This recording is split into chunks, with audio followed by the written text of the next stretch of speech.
Yeah, so the idea was, in fact, to extract the DNA from Total War and to inject that in the mobile space. This has to be a very accessible game. You must be able to pick up, learn it very straightforwardly, very easily. So you just start with a few elements, and then slowly at the end of each map, you are given either an additional troops, additional building, or additional order. Start playing with that, see how it works, see how you can adapt your strategy. To really get things to pop when it's so small on the iPhone screen, we need to look at colours, we need to look at composition, we need to look at shapes. So you can instantly tell that that's the dojo, that's the barracks, this is where I recruit this sort of troop, this is where I recruit that sort of troop. It is Total War. So you want to start with something easy, smoothly, but you want to ramp up to something really rich. It was a bit like, this is Total War, this is Sparta, you want the full thing. You want to go for some real strategy game where you have a lot of units, a lot of options, and you have to think, and you can tailor your strategy, play a battle one way and replay it another, and it's rich, and it rewards you from learning how to use all these elements.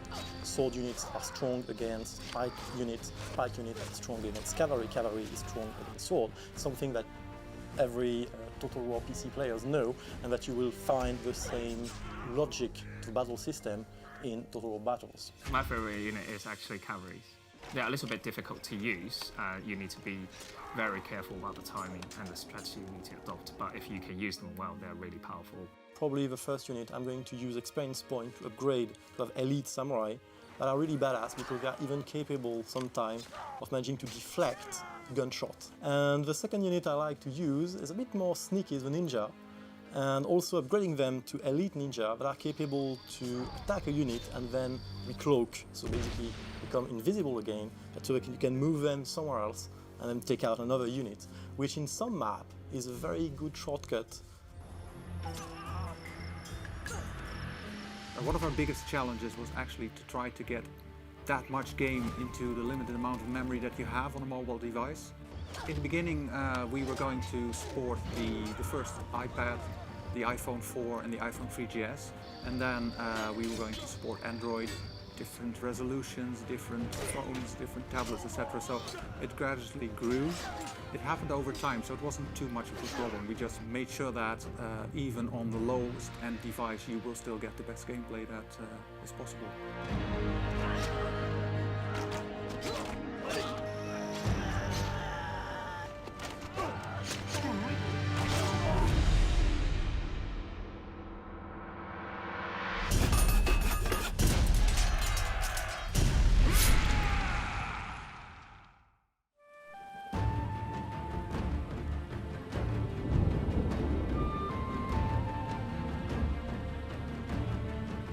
Yeah, so the idea was, in fact, to extract the DNA from Total War and to inject that in the mobile space. The game is split in maps, in battles, that you can play between 5 to 15, 20 minutes, probably. But we wanted to embed that in a story that is your story, that is basically told through your eyes, like a kind of first-person view, that drags you through the entire games and offer you, I would say, a taste of that specific area that is medieval Japan.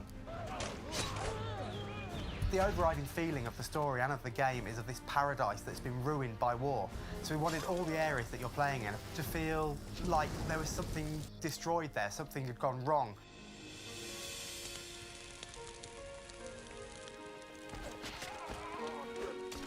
Dear Itomi, it was a trap. The Takeda betrayed. Regrets the death of our fathers. It felt strange to face my childhood friend. Let them rest before the final battle.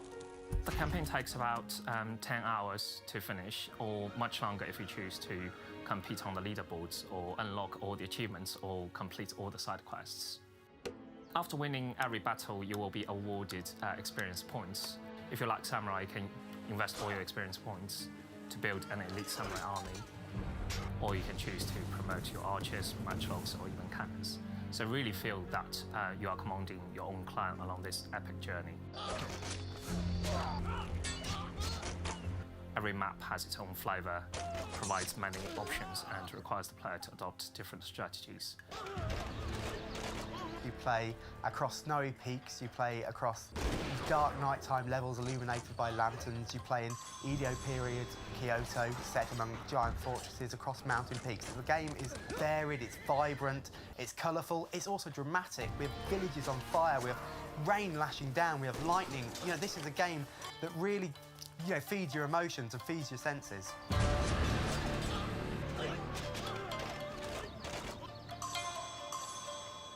You've got levels where you absolutely have no troops, and it's only playing around the second core of the game, that is the economic system.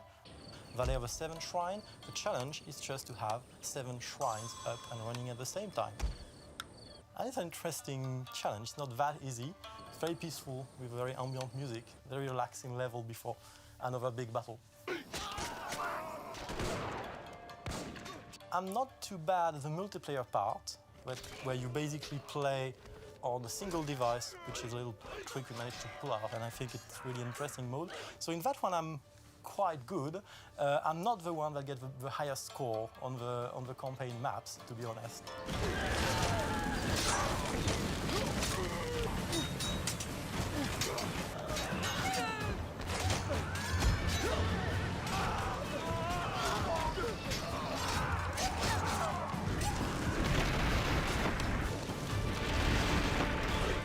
I wouldn't say there is really a great real-time strategy game that you can actually enjoy playing on your iPhone screen, which is a small screen. And I think we achieved doing that without trying to emulate that has already been done, but inventing it for the people who have this device in their pockets. And that's what we are really proud of having done.